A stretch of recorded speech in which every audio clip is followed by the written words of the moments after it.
Chapter 32. The Child.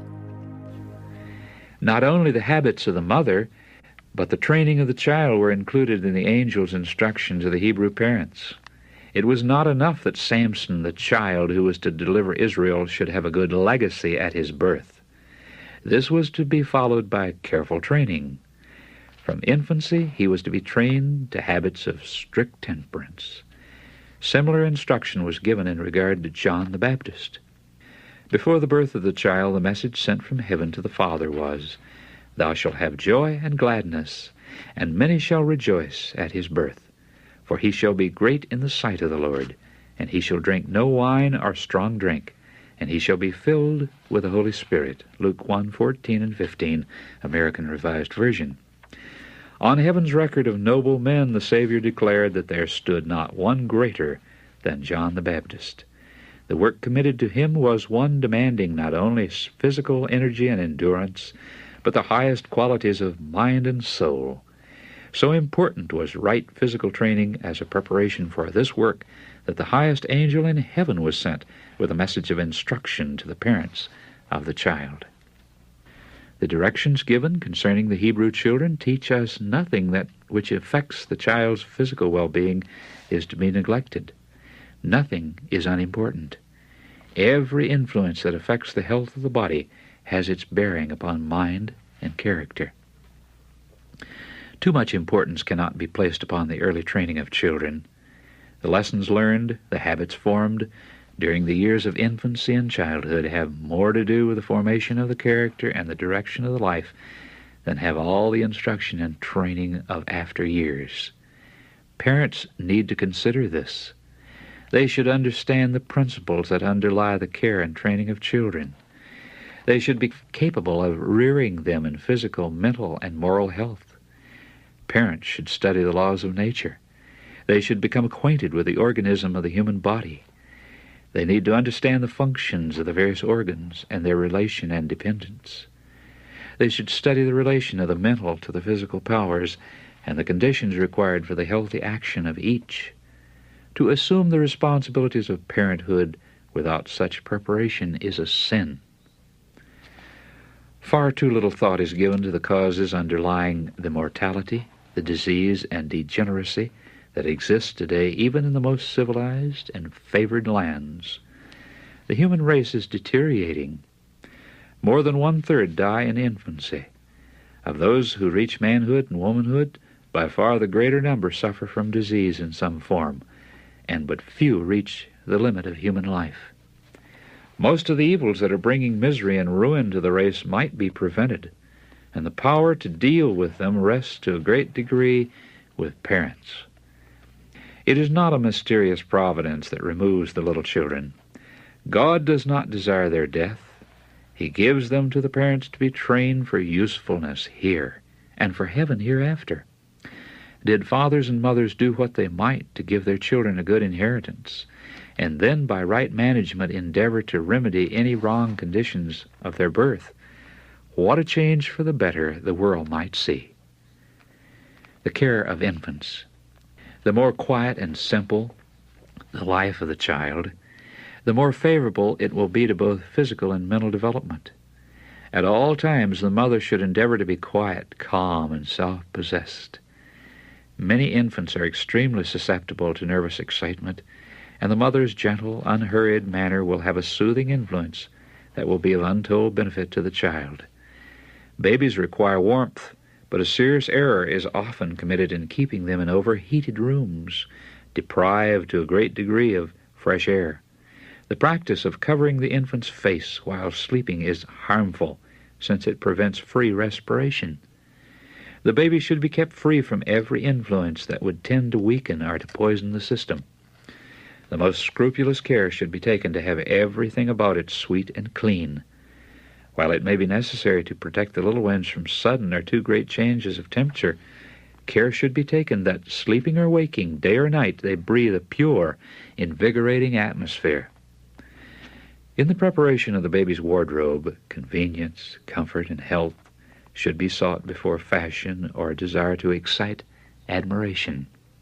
The mother should not spend time in embroidery and in fancy work to make the little garments beautiful, thus taxing herself with unnecessary labor at the expense of her own health and the health of the child. She should not bend over sewing that severely taxes eyes and nerves at a time when she needs much rest and pleasant exercise. She should realize her obligation to cherish her strength, that she may be able to meet the demands that will be made upon her. If the dress of the child combines warmth, protection, and comfort, one of the chief causes of irritation and restlessness will be removed.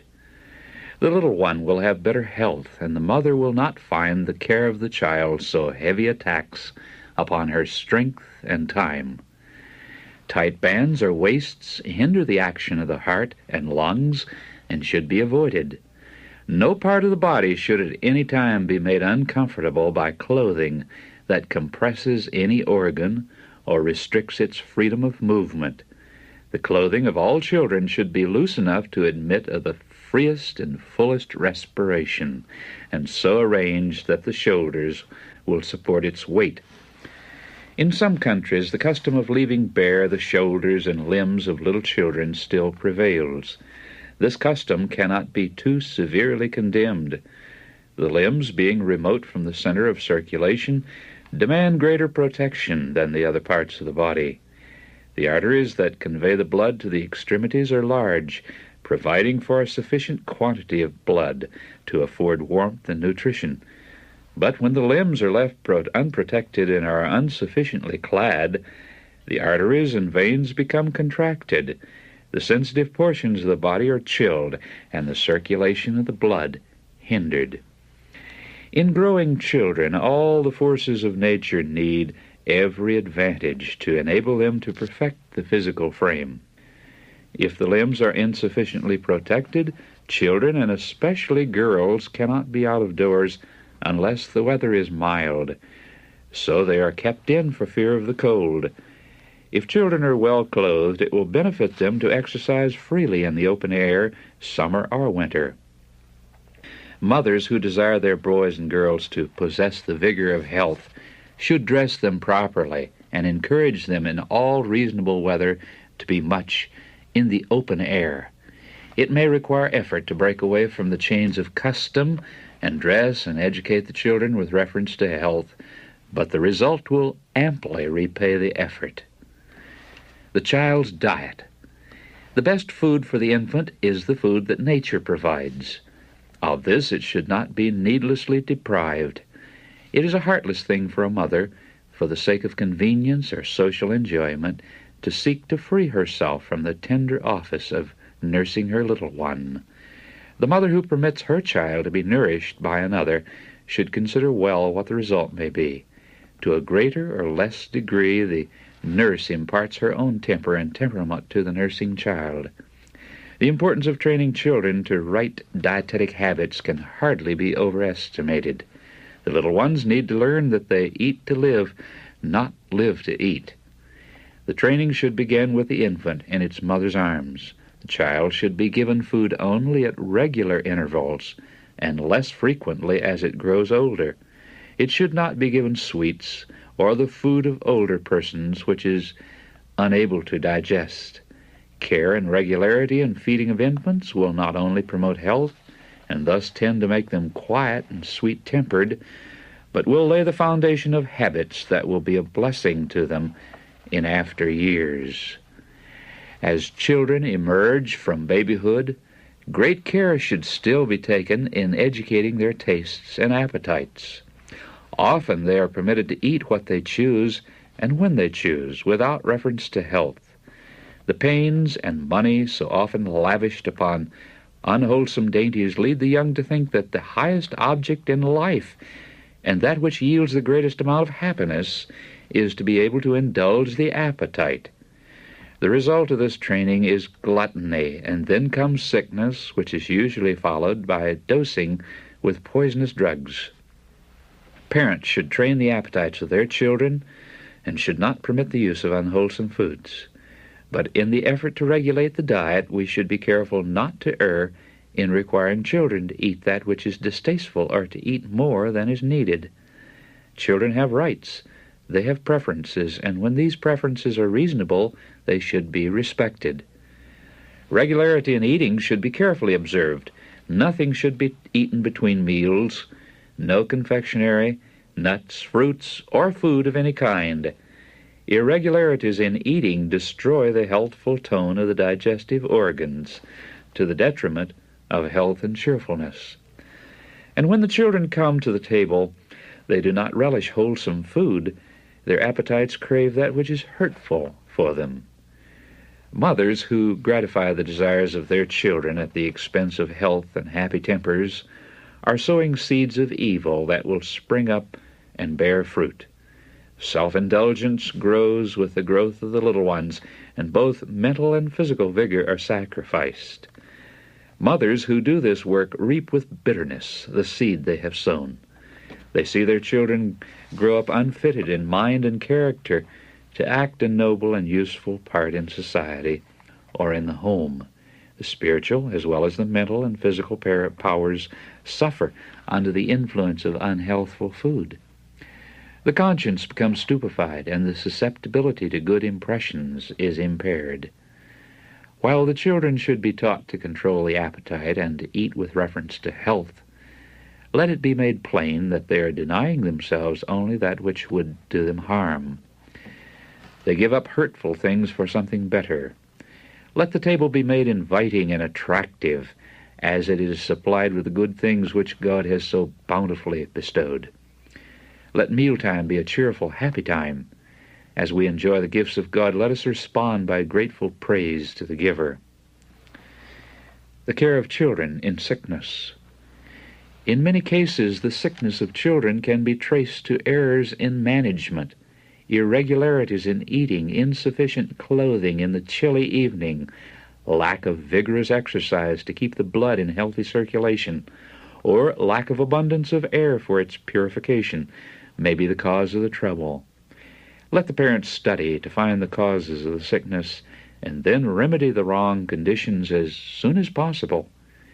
All parents have it in their power to learn much concerning the care and prevention and even the treatment of disease. Especially ought the mother to know what to do in common cases of illness in her family. She should know how to minister to her sick child. Her love and insight should fit her to perform services for it which could not so well be trusted to a stranger's hand. The study of physiology. Parents should early seek to interest their children in the study of physiology and should teach them its simpler principles. Teach them how best to preserve the physical, mental, and spiritual powers, and how to use their gifts so that their lives may bring blessing to one another and honor to God. This knowledge is invaluable to the young.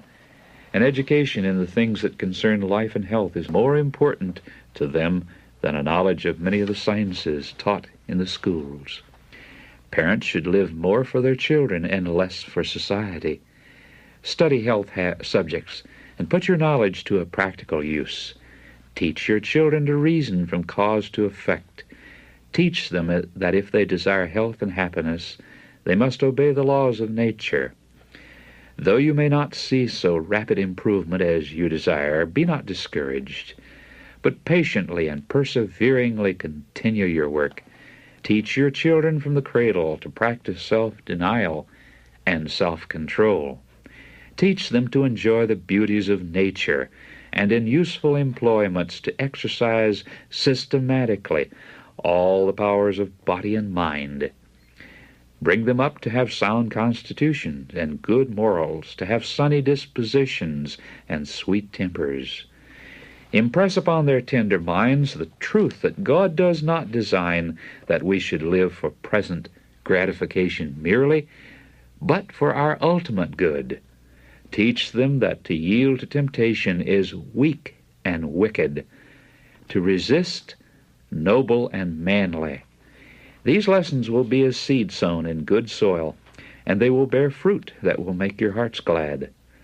Above all things else, let parents surround their children with an atmosphere of cheerfulness, courtesy, and love. A home where love dwells and where it is expressed in looks, in words, and in acts is a place where angels delight to manifest their presence.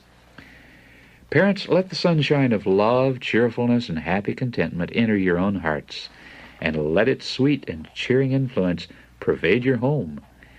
Manifest a kindly, forbearing spirit, and encourage the same in your children, cultivating all the graces that will brighten the home life.